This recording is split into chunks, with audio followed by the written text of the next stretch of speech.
On a demandé au docteur Schussmann de venir présenter les cas cliniques parce que moi, je ne peux plus parler. Ils sont là. Merci. On va vous présenter une série de cas cliniques. Hélène, Eric. Ben non, mais il faut que je les vois. Tu les vois. Ah, Oui, voilà. d'accord. Je m'occupe du diaporama. Et toi, tu dois rajouter les images de ce patient. Oui. Je verrai. Merci. Alors, le premier cas, c'est un homme de 52 ans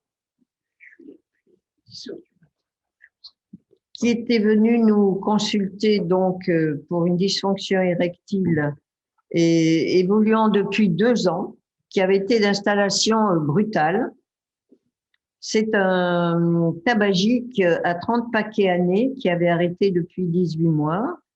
Et il présentait comme autre facteur de risque vasculaire une hypertension artérielle équilibrée par Amelor. Dans l'examen, je lui ai fait effectivement tout de suite un maxi-test. Le maxi-test avait été fait avec donc, alors d'abord, pardon, son EHS clinique lors des rapports sexuels était de 2 et son IUF5 était à 8, donc une dysfonction érectile sévère.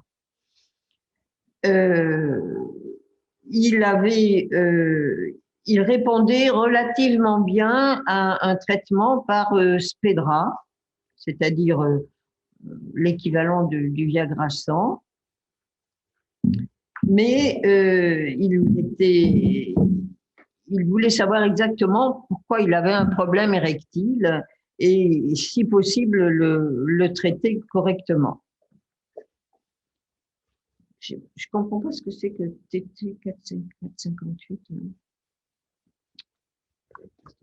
Test total. Ah oui, oui, la testostérone. Merci.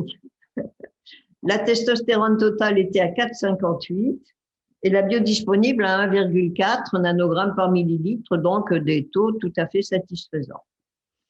Lors de l'examen échographique que j'ai, c'est-à-dire un maxi-test de papaverine 40 plus EDEX 20, l'EHS, la maximum obtenu a été 2+, donc à peu près équivalent à l'EHS qu'il décrivait lui cliniquement.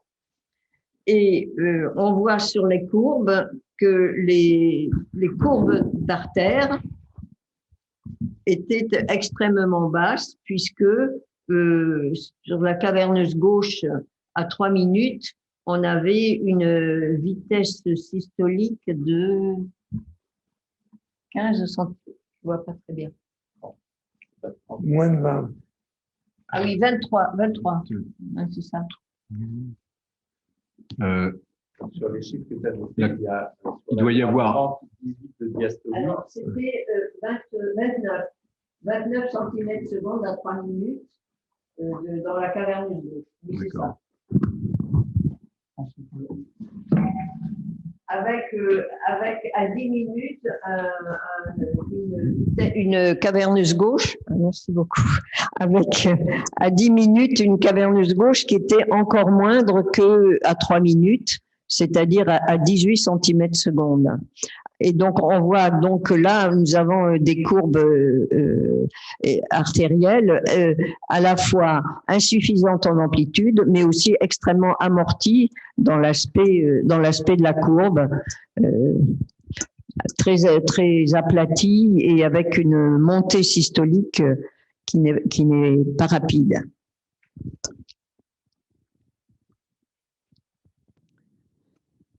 Donc, il a été décidé chez ce patient qui avait une atteinte artérielle entre A2 et A3 de faire de prévoir un angioscanner. Et l'angioscanner, c'est toi qui vas le présenter. Alors, oui, malheureusement, je ne vais pas pouvoir. Non, alors j'ai les images et les coupes natives, mais on voit pas grand-chose. C'est un angioscanner qui a été fait près du domicile du patient, sans stimulation pénienne, Ah, mais simplement on pouvait voir des calcifications sur le trajet des artères pudendales. euh, oui, qu'est-ce que je voulais dire Et sur pas de le... sténose hypogastrique proximale non plus. Voilà. Donc, il est important, en fait, la remarque qu'il faut faire, c'est qu'il est important de prévoir des angioscanners avec une petite stimulation préalable, ce que ne veulent pas faire tous les radiologues, malheureusement. C'est bien pour ça qu'il faut avoir un radiologue qui formé et qui accepte de faire une injection. Là, d'habitude, qu'est-ce qu'on donne comme stimulation en général 20 à 40 mg, mais plutôt 20 mg de papaverine, c'est-à-dire une demi-ampoule de papaverine. Voilà. Si. Il faut faire attention à ne pas se tromper. L'angioscanner et le cavernoscanner n'ont rien à voir. Cavernoscanner, on veut avoir une érection, donc on va utiliser un produit maximum. Pour l'angioscanner, il faut qu'on ait un appel artériel augmenté, mais il ne faut pas qu'on ait une érection complète parce qu'elle bloque le système artériel et donc on voit des arrêts qui sont des arrêts physiologiques, normaux. Donc, quand on a commencé à faire des angioscanners pharmacostimulés avec Jean-François Paul à Marie-Lannelongue, on avait décidé que à l'usage, 20 mg était une bonne chose. Ce qu'il faut, et c'est ce qu'on discutait tout à l'heure, c'est attendre, c'est que la radiologue attende suffisamment. Et je pense que on n'échappera pas au fait, si on veut améliorer la performance,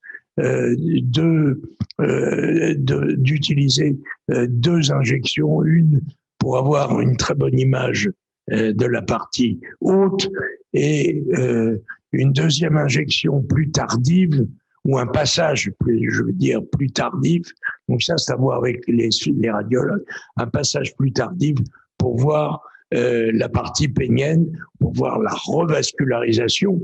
On sait qu'elle existe, mais on veut voir ce qui se passe sur l'artère pudendale parce que maintenant, Eric, très habilement, arrive à trouver des indications où on peut améliorer les patients et ce patient en est un témoin. Tu veux bien nous montrer la suite? Si on peut avoir le diaporama. Donc, la décision du staff, c'est-à-dire que, juste pour mémoire, nous nous réunissons ce soir, est un staff de décision, hein, c'est-à-dire que nous prenons des décisions collégiales, ce qui est extrêmement important, d'orientation thérapeutique. Donc, nous avions décidé lors du staff, après présentation du cas du patient, de voir si on pouvait améliorer sa vascularisation pénienne. Alors, je vais passer ça parce que c'est ce que tu as montré tout à l'heure. Voilà. Alors, hop là, le prochain. Voilà, super. Explique, Eric, que la décision que l'on prend, c'est l'exploration artérielle. Oui, tout à fait.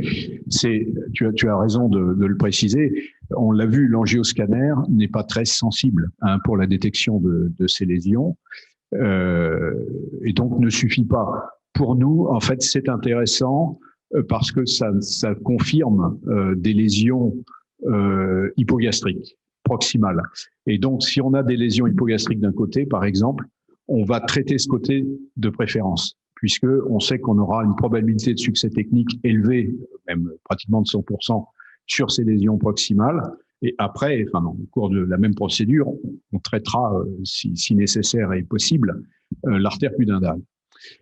Donc c'est à ça que sert le scanner finalement, hein. Mais c'est extrêmement important parce que ça augmente la probabilité de résoudre le problème du patient.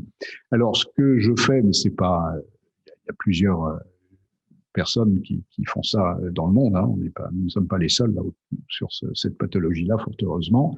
On passe en crossover, ça veut dire que pour traiter l'axe gauche, on ponctionne à rétro la fémorale commune droite. On passe dans l'aorte de l'autre côté sur l'iliaque primitif contralatéral et de là, on cathétérise l'hypogastrique.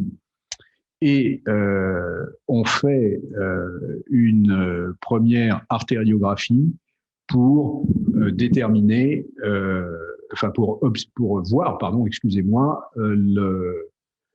l'artère pudendale. Alors, c'est pas si facile que ça. C'est en général l'artère la plus antérieure. Est-ce que vous voyez la petite flèche? Je suis désolé. Ça ne peut pas marcher, en fait. Alors, peut-être je vais le faire de là. Ouais, voilà. Ah non, là, ça ne se verra pas non plus. Il faut le faire sur ce poste-là. En fait. Ah, d'accord. Alors, vous voyez, là, on a du mal à savoir exactement où se trouve l'artère pudendale. Elle est probablement ici. Et puis après, c'est un peu compliqué de savoir ce qui se passe entre là et là. Et donc, c'est là qu'intervient la stimulation caverneuse dont Ronald vient de parler, qu'on fait en cours de procédure. C'est-à-dire que dès qu'on a le cathéter en place, on injecte de la papavérine dans les corps caverneux. Alors, comme j'ai le résultat en fait de l'exploration qu'Hélène a faite, moi j'ai arbitrairement donné une ampoule complète, ce qui fait 40 mg. On peut discuter ça d'ailleurs. Alors, quel est l'intérêt de ça? C'est que vous voyez ici, j'expliquerai le Risordan tout à l'heure, vous voyez ici qu'on voit le bloch qui correspond à l'entrée du produit de contraste dans le corps caverneux. Donc, du coup, on sait que l'artère cible, c'est celle-ci. D'accord? Et non pas celle-là qui, en fait, vascularise le scrotum. Pardon. Alors, le Risordan, pourquoi? Je le mets en intra-artériel cette fois-ci pour lever les spasmes. Parce que quand on est sur des petites artères qui sont probablement très musculeuses comme celle-ci, c'est un peu comme les coronaires, eh bien, on s'expose à des spasmes, donc à de fausses images de sténose. Donc là, ça y est, on a repéré l'artère qui nous intéresse, donc la pudendale. On a levé les spasmes éventuels. Et donc, ce qu'on voit, en fait, ce sont les lésions qu'on va devoir traiter.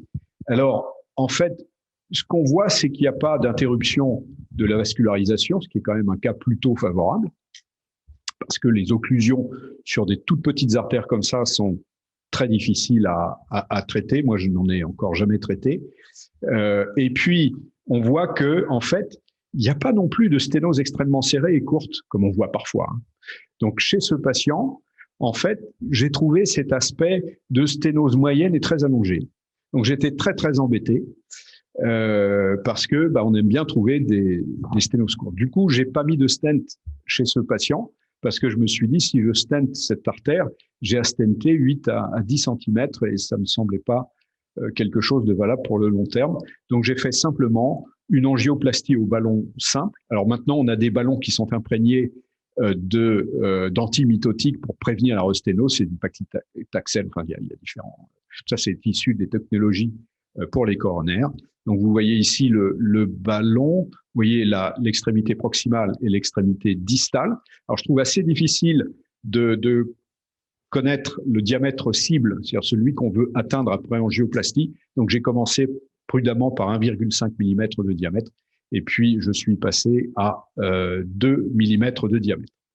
Alors, ce qu'on voit ici, on voit l'artère dont le diamètre est à peu près rétabli. Quelquefois, on voit, en fait, on ne voit plus l'artère. Quand on en a fait l'angioplastie, on voit l'érection monter. Alors ça, je l'ai vu une fois sur une dizaine de cas, donc c'est pas beaucoup. Mais ça fait partie des critères de succès. Alors, on n'avait pas ce critère de succès chez ce patient. Mais Risordan plus papavérine, ça fait c'est pas mal comme stimulation. Oui. C'est vrai. Mais ça rejoint cette idée qu'en interventionnel artériel, classiquement, on voit mieux l'artère quand on l'a traité. Là, c'est exactement l'inverse. Donc, c'est un peu troublant au début. Mais la diapo suivante, voilà. Donc, je l'ai revu, c'était pas 3 mois, c'était 1 mois ou 2 mois. peu plus tôt, 3 mois après. 3 mois après. Et donc, je lui ai fait remplir juste un petit questionnaire d'une page sur l'IEF5 et qui était à 25. Et ce patient avait récupéré des érections strictement normales et une vie sexuelle strictement normale. Donc, je lui ai même pas fait de test, de pharmacotest. Quelque part, c'était peut-être un peu dommage parce que j'aurais pu analyser la courbe de ses artères à ce moment-là. On peut toujours lui demander de revenir et de le faire. Mais honnêtement, j'allais lui imposer un test où j'allais bloquer l'érection et bon, c'était peut-être pas éthiquement indiqué. Voilà. On va pas se flageller, mais on va dire aussi que si on est taquin, on peut penser à un effet placebo. Hein. Ah. En tout cas, c'est vrai que ça va être important de documenter les résultats. J'y crois pas, hein, mais EHS4 le matin au réveil et lors de l'activité sexuelle, c'est quand même par rapport au départ. Très altéré au début. Vraiment très altéré. Et bon, effectivement, a posteriori, je me dis que peut-être c'était intéressant de lui faire un test. Il n'en avait pas envie. Mais honnêtement, il n'en avait pas envie. Oui, Michael. C'était plus sur effectivement les vitesses, une image, un objectif que tu peux contrôler. Que tu peux Merci. Effectivement, le fait d'avoir fait le fait de refaire l'écho sous stimulation, en fait, tu peux comparer les vitesses avant et après l'intervention, tandis qu'en fait, finalement, les scores, à la fois le HS et l'IEF5, c'est plus déclaratif en fait. Même si lui dit que c'est beaucoup mieux, qu'il y a une vraie différence, ça reste déclaratif. tu as raison. C'est juste par rapport à ça. Raison. Bon, mais on va lui faire. On va lui faire. Alors, après, la question, c'est la durabilité. Oui. Parce que ce sont des artères très, très fines. Donc, ce qu'on fait, c'est que, au moins pendant 6 mois, ce patient aura du tadalafil 5 mg par jour dans l'idée d'entretenir un flux maximum. Bon. Et puis, une double anti-irrigation plaquettaire. Oui. On peut lui proposer un mini-test à 6 mois.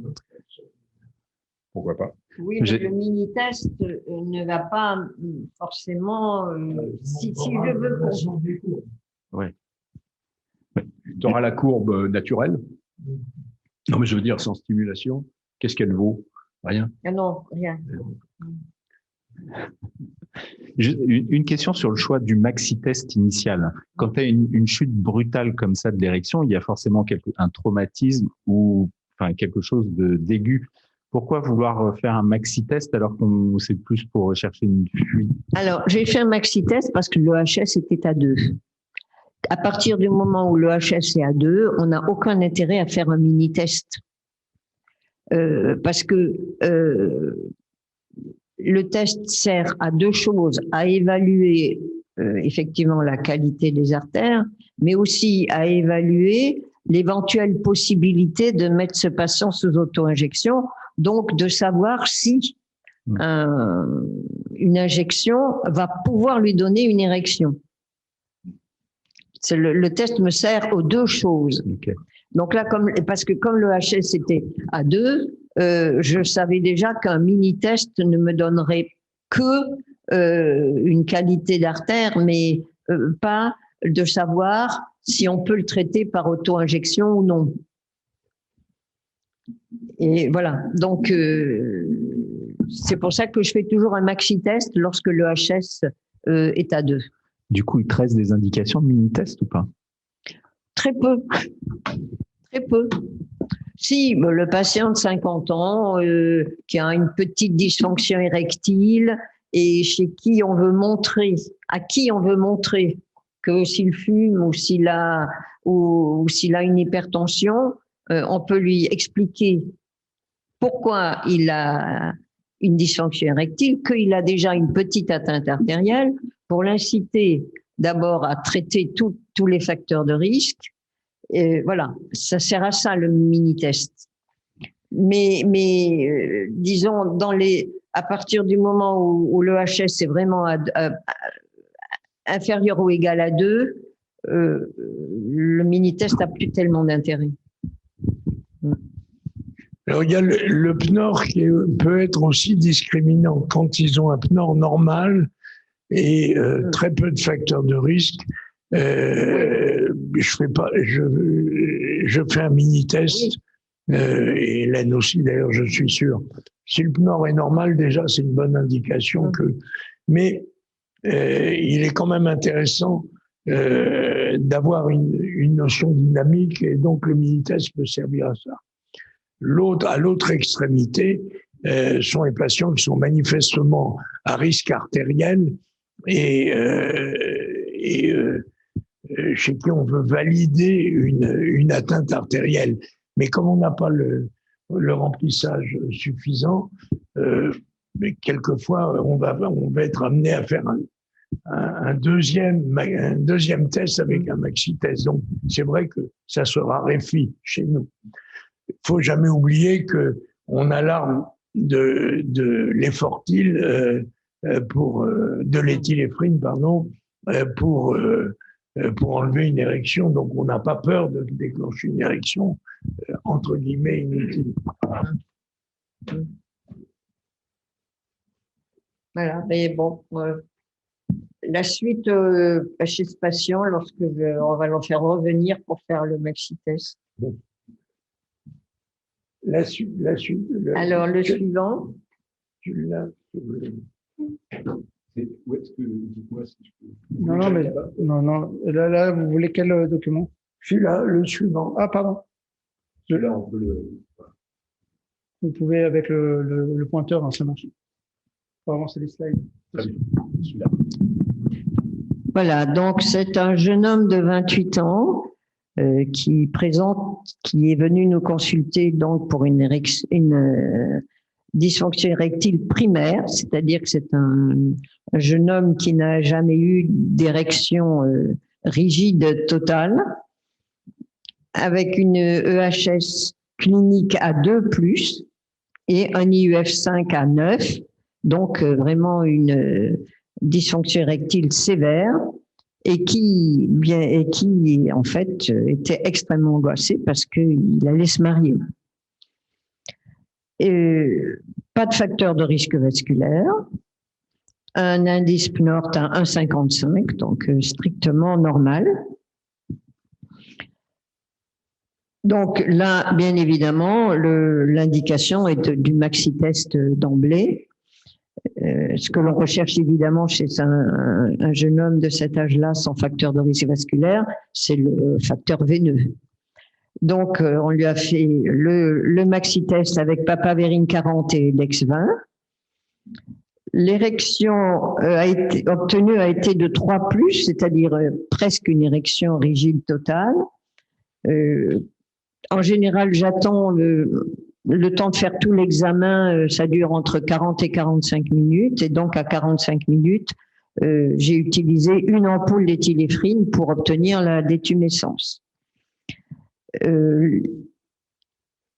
La vitesse télédiastolique était à 10 minutes de 13 cm/s. Et dans la veine dorsale profonde, à 10 minutes, il y avait une vitesse importante à 23 cm/s. Et donc,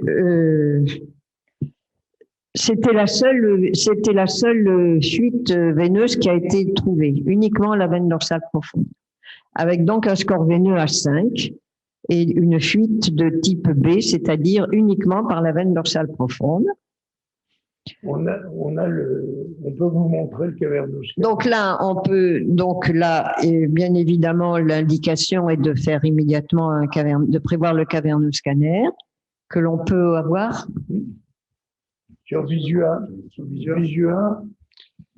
Alors, on va trahir le nom parce qu'il faut le trouver. J'arrête de partager. Oui, RICHKI. Il faut que je referme. Il faut que j'aille sur Donc, en Internet. attendant, c'est une situation un petit peu rare, Hélène, d'avoir simplement une fuite sur ça paraît On a fermé. Non, c'est pas. exceptionnel, mais c'est pas Historique. Ça dépend, non, on en a quand même pas mal, uniquement par la veine dorsale profonde ces derniers temps. Ce serait intéressant, tiens, de les colliger. Il s'est fermé tout seul. Vision, c'était une situation humaine dramatique. Hein. Cet homme est venu avec son Space. est venu en consultation, Hélène, avec quand même beaucoup d'espoir, puisqu'ils étaient confiants dans la possibilité de trouver une solution à leur problème.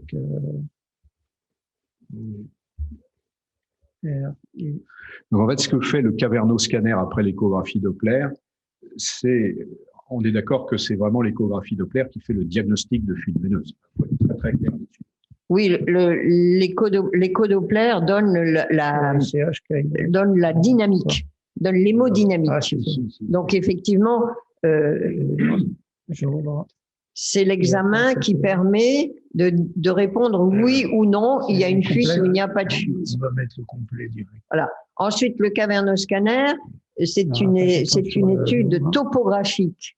Et il est évident que même avec les appareils performants que nous avons maintenant, on ne voit pas forcément toutes les fuites, déjà, mais on voit la plus importante. Mais il y en a parfois d'autres qui sont quand même significatives et qu'on ne voit pas forcément à l'écho Doppler. C'est pour ça que le cavernoscanner est un complément, mais on a besoin des deux éléments pour prendre la décision par la suite. C'est pour ça qu'on ne fait pas, Hélène, de cavernoscanner si on n'a pas un diagnostic de fuite par l'échographie Doppler. Oui. Quelquefois, on a des demandes comme ça. Mais... Oui, on a parfois des demandes de cavernoscanner de la part de certains urologues, mais qui n'ont pas les éléments d'écho-Doppler qui permettent de décider de faire le cavernoscanner. Sinon, on va faire un nombre de cavernoscanners absurde et inutile. Voilà. On va vous grandir un peu. On va faire basculer.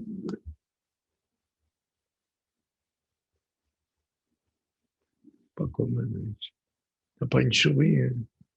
Voilà.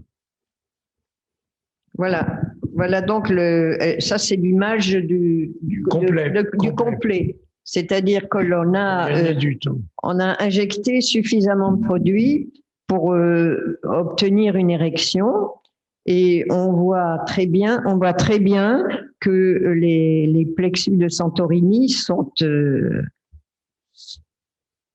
remplis. Est-ce qu'on voit la veine dorsale profonde? Oui. On va tourner un peu. Oui, on la devine. Oui. Ah. Voilà. Il y a une boule. Voilà. Elle est là.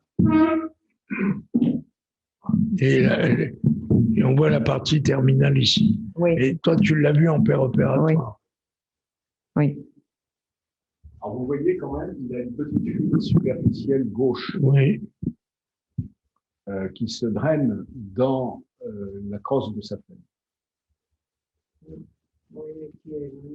Alors que j'ai traité en même temps parce qu'en fait, j'ai fait un abord de la face dorsale du pénis, isolant la terminaison de la veine dorsale profonde et le démarrage de cette veine supérieure. On va voir la vidange, c'est important la vidange. Donc on voit bien le plexus. Pardon, je te le remets. Qu'est-ce qu'il y a d'anormal dans l'image? c'est en fait l'opacification des troncs veineux rétropubiens, périprostatiques. Alors, parfois ou souvent, derrière le cadre obturateur aussi. Là, c'est moins évident que ce stagiaire. Vous voyez, Voilà, si là, on un le voit système bien. veineux extrêmement complexe que normalement on ne voit pas, puisque normalement, avec l'injection avec la stimulation pharmacologique de l'érection, on obtient normalement un blocage et donc pas de sortie de sang des corps caverneux à ce stade.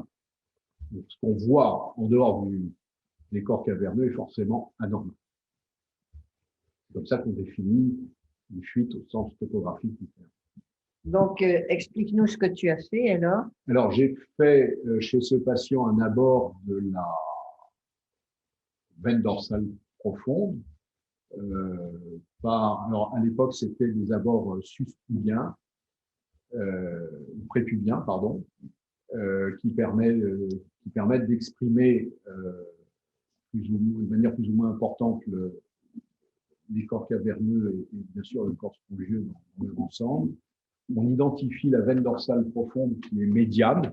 Elle est en général, on la voit bien, elle est vraiment dans le sillon qui sépare les deux corps caverneux sur cette face dorsale, comme son nom l'indique. Là, j'ai pu aussi trouver la fuite, la petite veine de drainage vers la gauche que j'ai liée. Et donc, j'ai ponctionné la veine dorsale profonde dans le sens antégral avec un cathéter et j'ai fait une phlébographie. On ne fait pas d'embolisation à l'aveugle. J'ai fait une phlébographie qui permet d'abord de confirmer qu'on est bien dans la veine cible, de bien voir le plexus périprostatique, de bien voir les extensions de drainage derrière les cadres obturateurs. Et ça permet aussi, cette phlébographie, de calculer le volume de mousse détoxysclérol que l'on va injecter, puisque le risque principal de cette procédure, c'est bien sûr une embolie pulmonaire avec le matériel d'embolisation. Donc, c'est un petit peu chaud. Enfin, un petit peu chaud, pas exagéré, mais il y a des risques. Donc, je le fais sous anesthésie générale pour avoir un contrôle total de la ventilation du patient.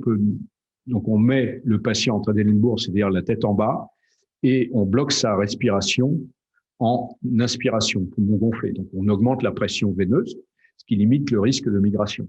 Le faire chez un patient vigile, je trouve ça très risqué, parce que si le patient a peur, s'il se met à respirer, etc., on n'a plus cette manœuvre de Valsalva. Donc, on injecte et ensuite, je lis la veine dorsale profonde et j'en ressèque en général une petite partie. Et chez lui, eh bien, c'était la seule procédure qui avait été planifiée et faite, puisque nous n'avions pas d'autre fuite. Voilà. Donc, on peut remettre les diapos. Okay.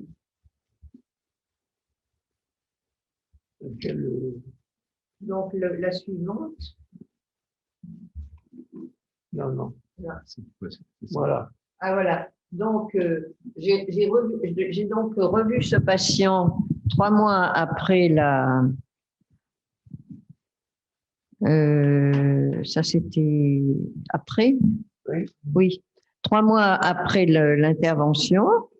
Et vous voyez essentiellement les courbes à 10 minutes des artères caverneuses. À gauche, on n'a plus du tout de vitesse diastolique. À droite, on a une vitesse diastolique qui est très minime. Et on a la suivante. Non, là, tu as la comparaison. Ah oui, alors j'ai la comparaison en haut de la vision à 7 minutes, disons avec cette vue plongeante des corps caverneux proximaux, où à 7 minutes avant le traitement, on visualisait très très bien la veine dorsale profonde en bleu. Et par la suite, 3 mois après, on ne voit absolument plus de flux veineux dans la veine dorsale profonde. Voilà. La veine dorsale profonde est là. Ouais, oui, c'est ça. Et en bas, tu C'est as ça. la caverneuse qui correspond, Ah, voilà, ouais, attends, voilà, qui correspond à l'image qui est là-haut. voilà. Et il n'y a plus de fuite. Il n'y a plus de vitesse diastolique. Voilà. La vitesse Hmm. télédiastolique est annulée. Voilà. On voit les deux artères dorsales qui encadrent la veine dorsale profonde sur chacun Oui. des Oui. clichés. Je crois qu'il y a le résultat clinique après. Je sais pas, Voilà. comme ça. Oui, il y a encore une. Il y a quand même une diapo. Puisque diapo, tac.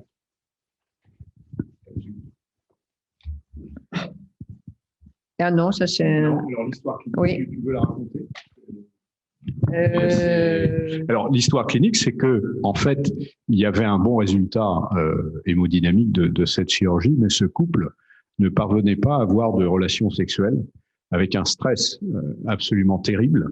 Et vous avez fait un truc extra, c'est-à-dire que vous leur avez prescrit des auto-injections. Ils ont pu consommer leur mariage 2 ans après, grâce à la chirurgie, mais aussi grâce à une reprise de confiance par la pharmacologie.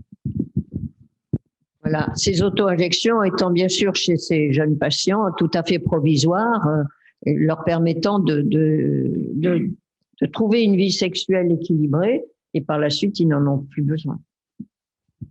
Parce que les IPDE5, pour mémoire, hein, ne court-circuitent pas le stress quand il est majeur.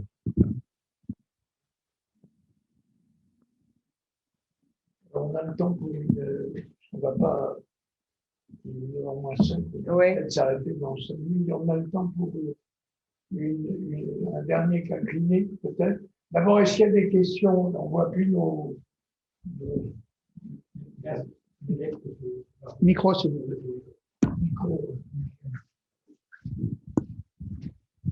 Pour les patients qui ont un énorme stress, du coup, quel dosage d'EDEX tu leur donnes? Quel dosage? D'EDEX. Ouais, tu leur donnes une petette dose d'EDEX, mais tu leur donnes combien en fait dans les faits? Je me souviens plus ce qu'on a donné à ces jeunes gens. C'était pas de l'EDEX, je crois que c'était notre mélange papavérine mais sans EDEX, et que c'était des doses assez minimes. Hein. De toute façon, tu fais un essai au cabinet avec. Mais on fait toujours un essai au cabinet. Hein. Oui. C'est-à-dire que on lui montre comment faire l'injection. Il fait l'injection lui-même devant nous et on attend, on regarde à l'échographie et on regarde l'effet de l'injection et à partir de là, on lui donne des instructions pour les injections suivantes avec des doses en général, enfin, si c'était pas tout à fait suffisant, on lui dit d'augmenter progressivement les doses à partir de la dose qu'on a testée. Okay. Mais là, je me souviens pas exactement qu'est-ce qu'on lui avait donné. On l'a pas noté. C'est une prise en charge qui est complète. Diagnostic, traitement et après mise parce que c'était une dysfonction érectile primaire chez cet homme, hein, mise en condition de trouver une vie sexuelle avec son épouse. Okay. Oui. Oui. Des questions?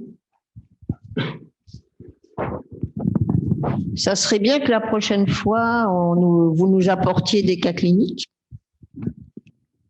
Christophe ou Léo. Avec plaisir. Moi, j'ai des questions à l'assistance de type organisation. La première chose, c'est que ces séances ici, on va les faire à peu près tous les 2 mois. 3 mois. 2 à 3 mois, oui, 3 mois même. Donc, on sélectionnera les cas les plus typiques ou on fera un peu comme aujourd'hui, on rapportera peut-être des publications, des choses qui sont en cours. Est-ce que l'heure qui a été retenue aujourd'hui vous convient tous? de 19 à 21 heures. Et ceux qui sont en visuel, Oui, moi je trouve que c'est bien. Marie est d'accord, et Nicolas, C'est Étienne. parfait. Bon, Bien. Très bien, oui. voilà. Super. Bon, je vous rappelle qu'en dehors de ça, et je vous enverrai à tous les dates, on a des staffs plus fréquents, mais qui ont lieu au cabinet. Christophe Krull, ici présent, il vient régulièrement, mais vous êtes tous invités. On est en plus petit, plus à l'étroit, mais on discute, bien sûr, tous les cas avant intervention sont examinés un peu comme on vous l'a montré ce soir. Donc ça, c'est toujours ouvert et on les a une fois toutes les 3 semaines, une fois par mois, où on sélectionne tous les cas à opérer et comme on le fait exactement dans un Et en plus, service hospitalier. tu oublies de préciser, Ronald, qu'en général, il y a au moins une bouteille de vin blanc. Oui. Au moins une. Il y en a souvent 2 d'ailleurs. Voilà. Des commentaires là-haut dans le ciel, comme dit Eric? Non? Ça va? Bon, ben on va vous dire tous bonsoir. D'abord, vous remercier pour votre attention. Merci. Et puis, n'hésitez pas à nous envoyer vos critiques éventuelles, vos suggestions sûrement. Et en tout cas, on est très heureux de votre participation et très heureux de partager avec vous une passion qui dure depuis longtemps en ce qui nous concerne. Moins longtemps, modestement, mais aussi vive. Merci. Bonsoir. Merci. Bonsoir. Bonsoir, merci. Bonsoir.